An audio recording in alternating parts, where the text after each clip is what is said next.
Hoje, como eu te disse, Dia Internacional das Pessoas com Deficiência, uma data comemorativa internacionalmente promovida pelas Nações Unidas desde 1992 e que tem o objetivo de dar maior visibilidade e compreensão aos assuntos relacionados à deficiência, mobilizar a defesa da dignidade, dos direitos e do bem-estar dessas pessoas que precisam de necessidades específicas. Para nos ajudar a entender esse assunto e os direitos, eu converso com a membro da Comissão de Direito Médico da OAB, advogada especialista na área de saúde, doutora Fernanda Zuccari. Fernanda, boa tarde, como vai? Prazer em vê-la. Que bom que você está aqui conosco. Boa tarde, Cláudia. É um prazer estar aqui com vocês. Novamente, eu agradeço o convite e num dia tão importante hoje, que a gente comemora o Dia das Pessoas com Deficiência e que bom que existe esse dia para a gente enfatizar os direitos, lutar por mais benefícios. Eu fico muito feliz de estar aqui falando com vocês sobre isso. Boa tarde a todos os telespectadores também. Muito bom, muito obrigada. Eu acho interessante quando a gente junta todas as pessoas com deficiência no mesmo lugar, porque são necessidades específicas e diferentes. Agora, a lei entende tudo isso como um direito único? Os direitos são iguais, mesmo com necessidades diferentes? Não, os direitos não são iguais. Existe, na verdade, graus, né, de deficiência e com isso as pessoas vão se encaixar em determinado grau de deficiência e com isso consegue mais algum benefício ou não, né? Então isso que é importante, não é exatamente igual, né? Então qualquer deficiência, né? Isso que é importante, está sempre vinculado ao que realmente a pessoa consegue fazer dentro dessa tabela que existe dos benefícios com as pessoas com deficiência. Ok. Então vamos pensar assim, de modo geral, qual é o direito principal que as pessoas com deficiências têm e muitas vezes ela não sabe, talvez tenha alguém que não saiba agora? Olha, um ponto importante é a isenção de impostos como IOF, IPTU, IPVA, né? Isso é importante. Alguns benefícios, como transporte gratuito, isso é importante também as pessoas saberem. Algumas prioridades nos órgãos públicos e privados, como maior rapidez na tramitação de processos judiciais e administrativos. As pessoas podem, sim, pedir a prioridade por conta da pessoa com deficiência, garantia no embarque e desembarque nos pontos de parada de todos os transportes públicos, acesso a canais de comunicação para atendimento na relação de consumo, prioridade no recebimento da restituição do imposto de renda, preferência no atendimento em quaisquer circunstâncias de socorro e no atendimento de qualquer serviço voltado ao público. O direito de preferência também é extensivo ao acompanhante, porque muitas vezes o acompanhante que vai estar ali do lado da pessoa com deficiência e precisará fazer esse acompanhamento, né? Tem também algumas coisas como meia entrada, o pagamento de meia entrada em eventos culturais.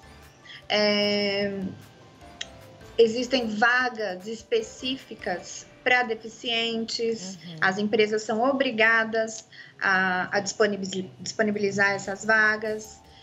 Existe aposentadoria especial.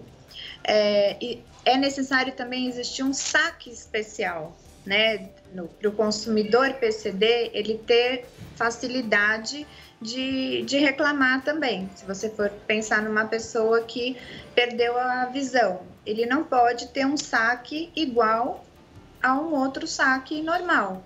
Assim, senão ele não conseguiria ter acesso a isso, né?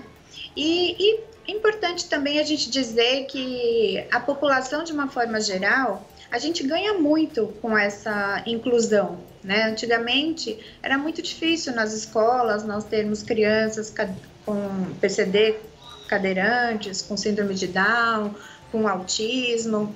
E hoje, essa inclusão, as crianças de hoje, né, as crianças que nasceram já nesse pós-estatuto da pessoa com deficiência, onde as vagas nas escolas foram garantidas, as escolas tiveram que se adaptar, essas crianças ganharam muito mais, né? Diferente de uma geração passada, que não havia, essas crianças não iam para uma escola normal, né? Essas crianças iam para uma escola especializada. Então, as crianças hoje, elas ganham muito, né?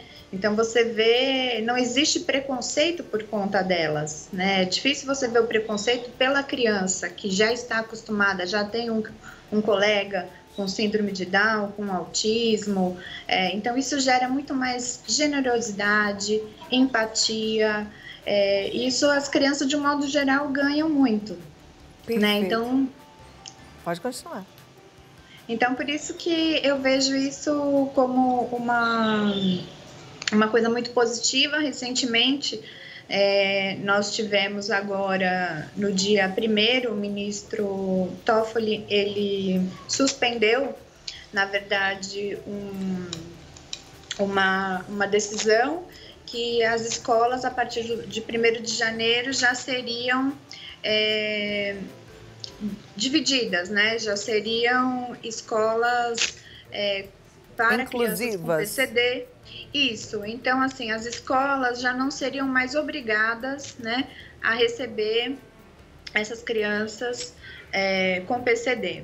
Né? Então, existiriam escolas especializadas, né? E essa é uma discussão que hoje tem sido muito grande e está muito em voga hoje na sociedade.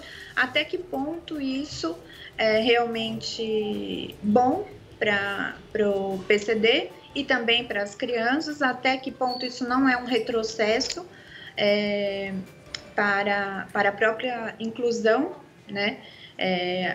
Porque antigamente você, como eu disse, você não tinha colegas cadeirantes na sua classe, com síndrome de Down, com autismo, né? E para os pais também, sempre foi uma grande dificuldade você, mesmo com a lei favorecendo, os pais já tinham uma grande dificuldade em conseguir essas vagas em escolas regulares, vamos dizer, normais.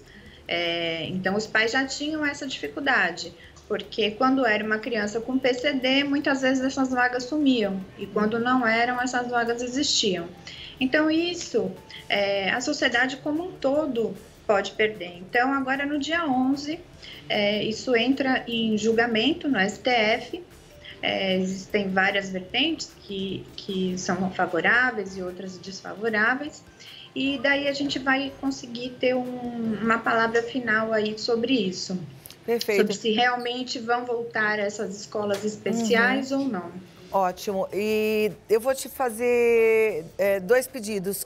Para depois você, daqui a 2 minutinhos, você contar como é que a gente pode, de alguma forma, fazer uma pressão para que prevaleça aquilo que a população, que a sociedade considera o ideal. Então, é esse. Eu também quero que a gente possa falar para as pessoas que não sabem como fazer para serem reconhecidas como PCD, né, portadoras de deficiências, porque tem gente que tem, mas nem está sabendo, porque aí deve ter que fazer algum trâmite aí, em algum lugar. Então, eu queria que você explicasse isso daqui a pouquinho, até porque algumas pessoas que nunca foram portadoras de deficiências tornaram-se, inclusive com a Covid, né, perdendo algum membro do corpo, amputando pé, perna, enfim. Então, daqui a pouquinho a gente fala sobre isso, combinado?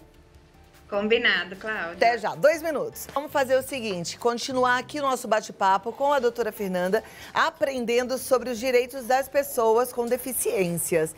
Então, eu fiz uma pergunta que eu deixei aqui no ar, e aí eu acho que é interessante a gente falar sobre isso. O que foi que eu te perguntei, doutora? Você me perguntou, Cláudia, o que as pessoas com PCD precisam, qual a documentação para que elas sejam reconhecidas como PCD. O primeiro ponto é elas procurarem um médico do trabalho. O médico do trabalho é um médico que vai realmente definir qual é a deficiência e classificar através do CID, né? que realmente qual é o tipo de deficiência, qual é o grau de deficiência, ou se é algo de audiometria ou um laudo oftalmológico. Então, o primeiro passo é procurar um médico do trabalho para que ele sim ateste através de um exame clínico detalhado quais seriam essas limitações, na verdade, essas deficiências, e também classificar através do CID e quais seriam essas deficiências. Então, precisa ter no laudo médico, um laudo médico realizado pelo médico do trabalho com o CID e descrevendo claramente o que é, qual é, se é uma deficiência leve, moderada, grave, o que impede essa pessoa de fazer. Quanto mais informações constar nesse laudo, mais fácil vai ficar depois para esse paciente entregar esse laudo e pedir eventualmente toda a documentação necessária. Ok, e aí com a documentação na mão, ele simplesmente tem o abono desses impostos que você falou e tudo já acontece? Ou ele mesmo assim tem que dar entrada em algumas outras, departamentos? Mesmo assim, ele precisa da entrada, é um processo ainda burocrático, ele precisa da entrada nesses órgãos, se for para fazer uma faculdade, através de lei de cotas, vai ter um processo diferenciado, se for uma isenção de veículos. Hoje também nós tivemos uma modificação para obter essa isenção de impostos para aquisição de veículos, então isso já não atinge mais os pacientes, os PCDs leves, só os moderados e graves. Então, quem tem uma deficiência leve hoje, com a legislação nova, também já tem mais dificuldade. E importante dizer também, Cláudia, que para as pessoas procurarem seus direitos, né? Então, assim, se realmente tiver muita dificuldade em ter essa acessibilidade que precisa ser de uma maneira clara, transparente e célere e rápida, né? Porque a pessoa precisa disso, até obtenção de medicamentos de alto custo, que procure um advogado, procure seus direitos para fazer valer efetivamente a legislação que hoje nós já temos e precisamos aplicá-la melhor.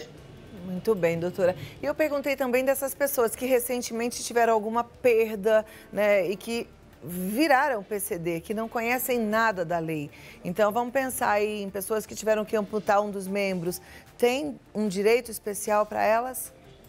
Exatamente, tem sim. Ela precisa procurar um médico do trabalho para que ele faça um laudo para constatar o grau desse PCD, né? Se é leve, moderado, grave, o que efetivamente ocorreu, quais movimentos ele perdeu. Então, o primeiro ponto é procurar um médico do trabalho e que esse laudo seja o mais detalhado possível com o CID, né? Isso é muito importante para ele obter tudo: bilhete único, aposentadoria especial, vagas através de cotas, tudo isso é muito importante.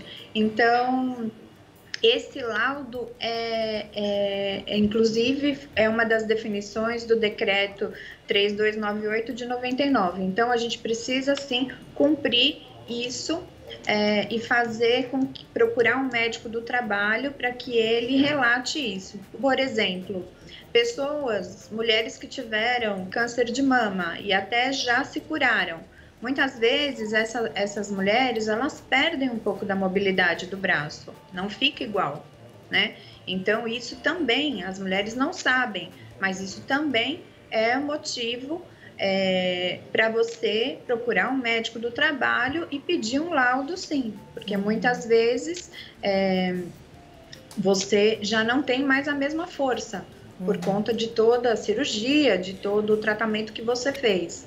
Então, isso é muito importante. Tá ótimo. Doutora, muito obrigada. Foi um prazer conversar contigo e aprender sobre esse assunto tão sério e importante. Até a próxima oportunidade, viu? Eu que agradeço, foi um prazer enorme e eu estou à disposição de vocês. Um abraço a todos. Abraço também. Olha, a doutora Fernanda Zuccari, ela tá no DR Fernanda Zuccari no Instagram e no Facebook é só Fernanda Zuccari, tá bom? Você encontrando lá tem todos os contatos para facilitar a sua vida.